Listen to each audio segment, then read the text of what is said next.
Hi, I'm Bob Kovacs, and this is my 2008 Suzuki SX4. I've had this car since it was new, more than 13 years ago, and it now has about 85,000 miles on it.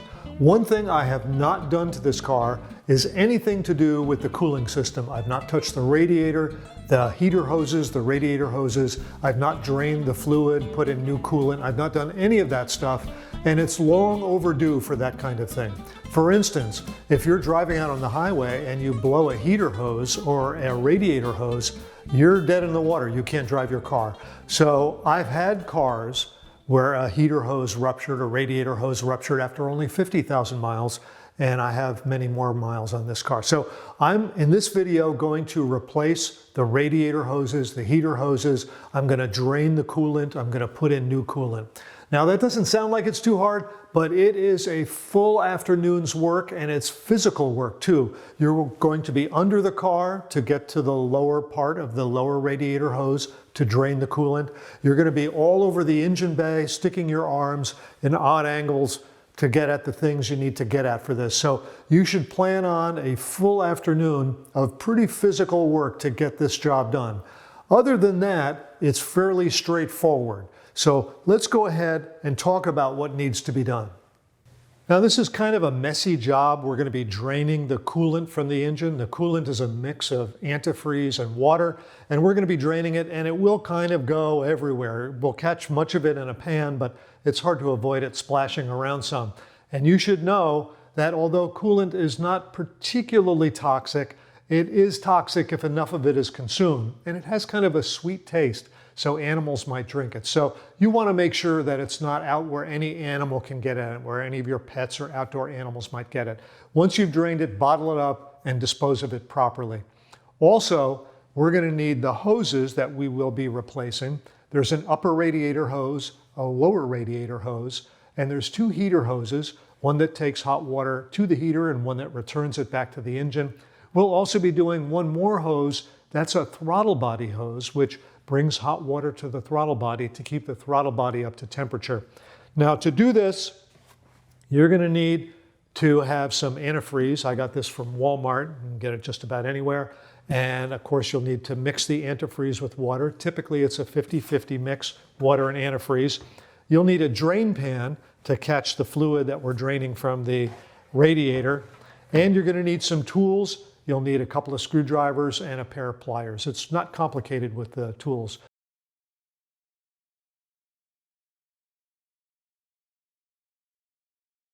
Most of what we need to get at is underneath this right here on this side of the engine. Now this is a soft rubber hose that comes off easily, but this hard plastic snoot is attached to this engine cover. So I think I'll take the engine cover off so that I get all of this out of the way. That'll make it much easier to get to the hoses that are underneath it. Then the other hose, the last hose, is the lower radiator hose. For that one, we're going to need to get underneath the engine. First we'll get this hose off. It pulls off easily from both ends. To get it off, you'll need a 10mm socket with a short extension and a ratchet. And I'm going to take off first this bolt. There's two bolts that hold this cover in place, the engine cover.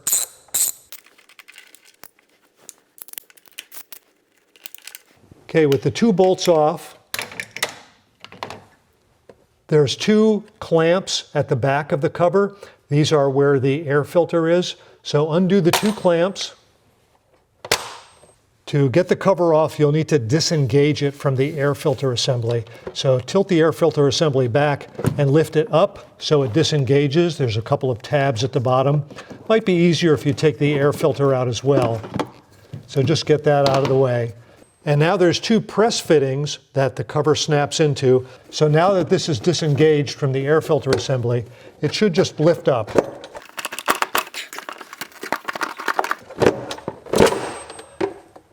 It's not absolutely required that you take the air filter housing off to get at the hoses, but it'll make shooting the video a lot easier, and ultimately I think it'll be easier for you too. So there's two things holding the air filter housing on. That's this connector and this clamp. So let's do the connector first. Push down on the tab and pull the connector out. And then the clamp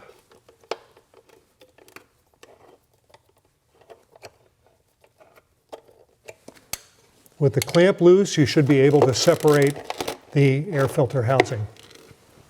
With the cover out of the way, you can see the hoses. This is the upper radiator hose right here, and these two are the heater hoses that run to the heater in the car. The next step is to get the car up in the air, and there is a cover underneath the front of the engine. It extends back to the chassis mounting points there, comes up to the front. There's a number of screws and fasteners, all of which need to be taken out. This cover goes, although it looks like it only covers half of the front, it goes from all the way from side to side, and lots of fasteners need to come off to get this cover off, and the lower radiator hose is behind this cover. Once you get the lower cover off the engine, you can see the point where the lower radiator hose connects to the bottom of the radiator. This clamp needs to come off, and then the radiator gets drained through the opening. Get a plier on the clamp and loosen the clamp.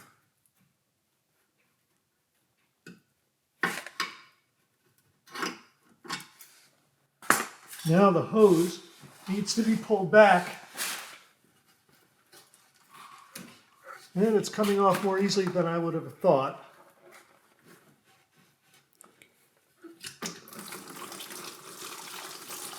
Just let the fluid drain for a few minutes and keep some paper towels handy. You'll need them. So get your pliers on the clamp on the upper part of that lower hose and work it down.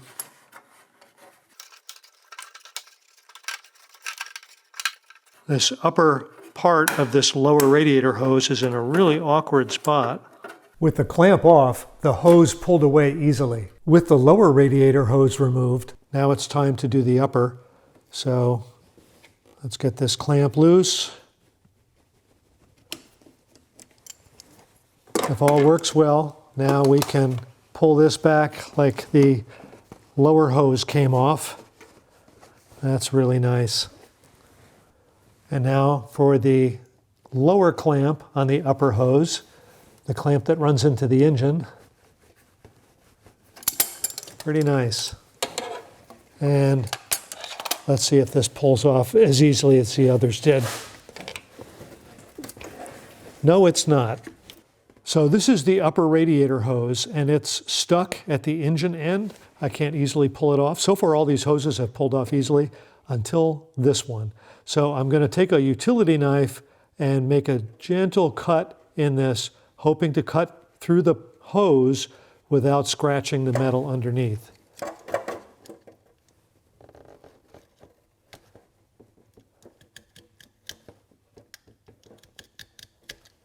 So that I can peel it back and get it disconnected.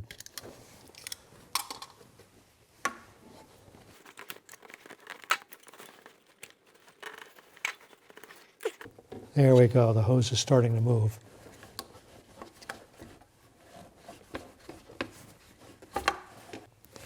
So these are the two heater hoses. They run here from the engine to the firewall, and I'll remove them here at the engine.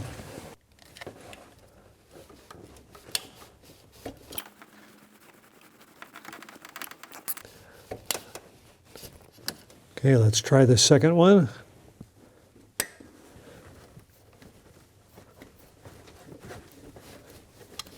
Much easier than the first. So I'm going to go ahead and cut carefully these heater hoses off because I'm pretty sure they're kind of fused to the metal that they're attached to. So there's some gentle slices in this. Try to get through it. And likewise for the other heater hose.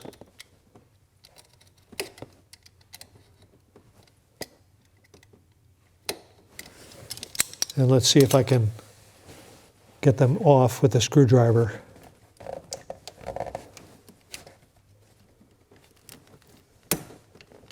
Apparently the rubber hoses fused to the metal, but the hoses that came off more easily were going into plastic fittings, not metal fittings.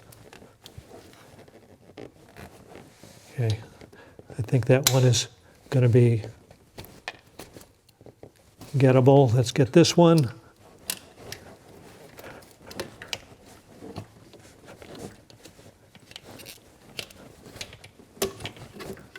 There's two heater hoses. They run into the firewall here. This one is above the other one. So first I'm going to get this upper one off, and then I'll get the lower one off. Obviously, I've got to get that clamp off. Not too bad.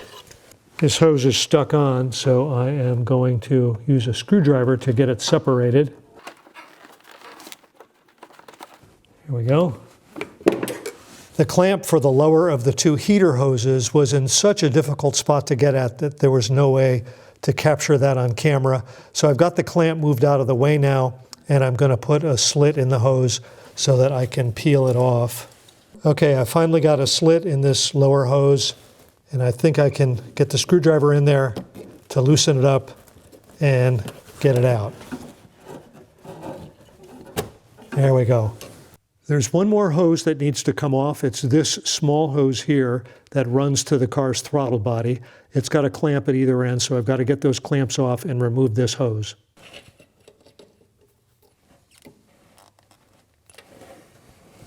This is the bottom of the hose that runs to the throttle body, and I've already taken the clamp off. It was in an awkward position that we couldn't really show on camera, so I've got the clamp off now. And so what I need to do is remove the hose. I'm going to go ahead and slit this hose so that I can get the screwdriver underneath it and pry it off.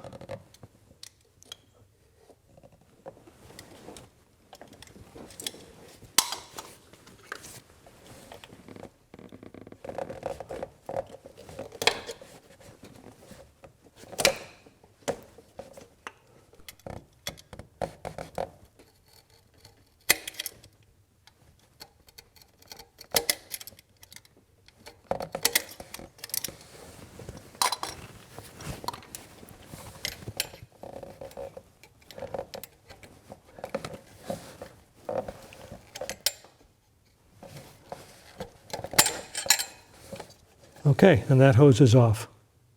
I'm going to reuse these clamps, so I'm going to take them off.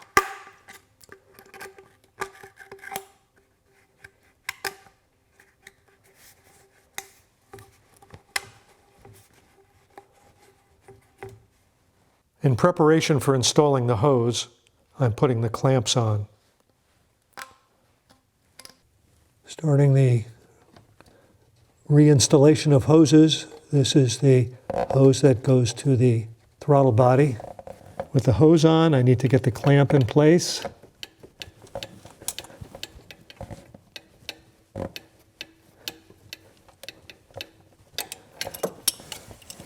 And get the upper end on.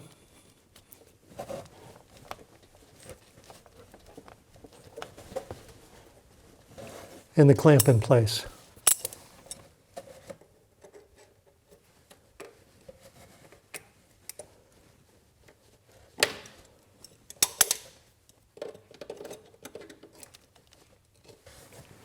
This is the new heater hose.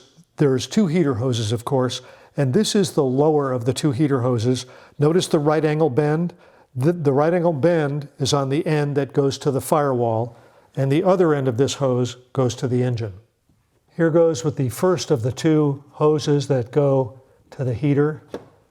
This one is the firewall end, and I have to shove the open end of the hose onto this nipple that comes through the firewall. There we go. Now I've got to get this clamp into position. Really a tight space back here. Unfortunately, the clamp moves pretty easily. Let's see if we can get that back just a little bit more.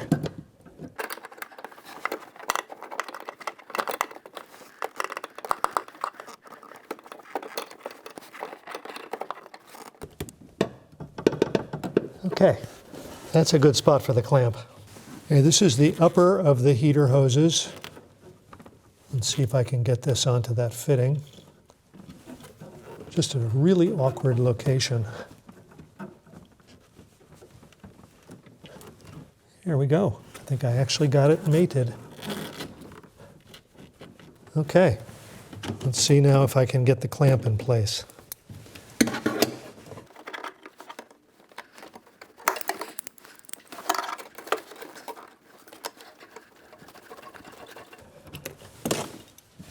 little more.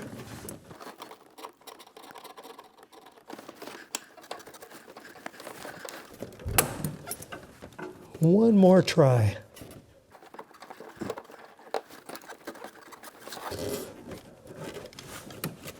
The lower of the two heater hoses goes to the fitting that's closest to the front of the car. So it runs from the firewall, the lower of those two fittings, to this fitting here. That's the closer of the two heater hose fittings to the front of the car. Let's get this clamp in place.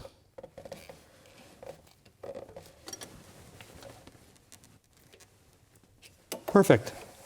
The upper heater hose goes to this fitting on the engine that's closest to the firewall. I sprayed a little water on it to make it go on a little more smoothly. There we go. And now we'll get the clamp in place.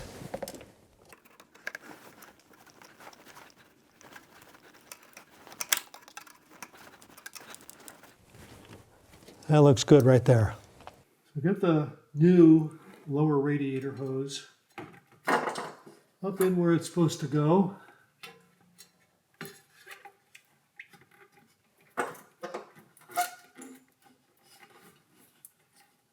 And get the fitting on the bottom.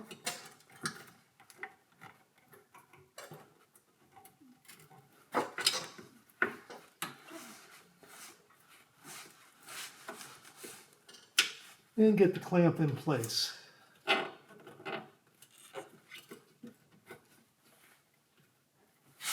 I'm replacing the old squeeze clamps with these screw type clamps.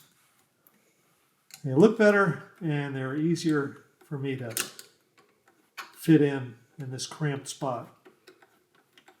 The location of the lower radiator hose's upper fitting is in such a cramped spot that we couldn't get a good video shot. So just imagine that installation is the same as removal, only backwards. Like I did with the lower end of the lower radiator hose, I used a screw clamp at the upper end to make it easier to install the clamp. The upper part of the lower radiator hose is in a really awkward spot.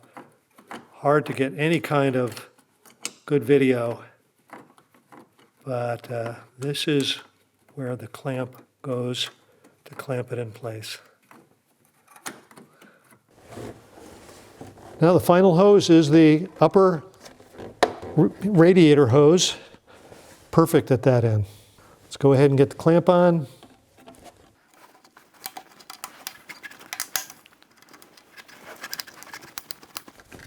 There we go.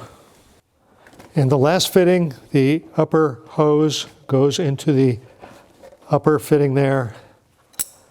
And let's get the clamp in place.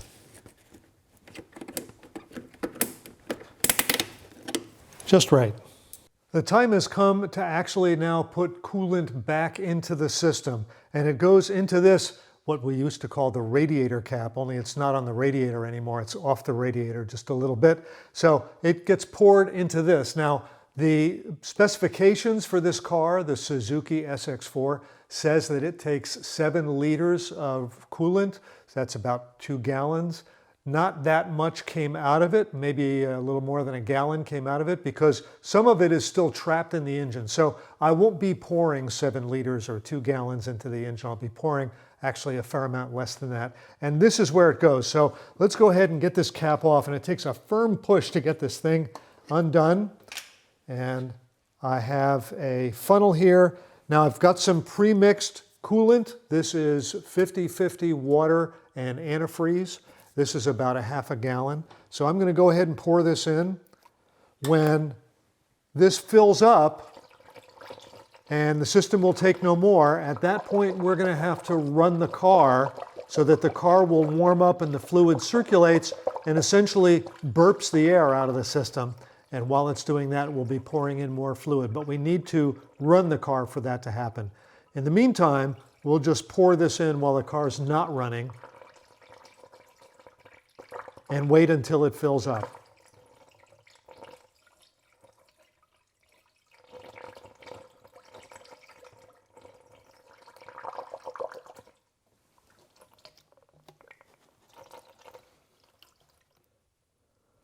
Well, it took all of that bottle, so I'll go ahead and mix some more.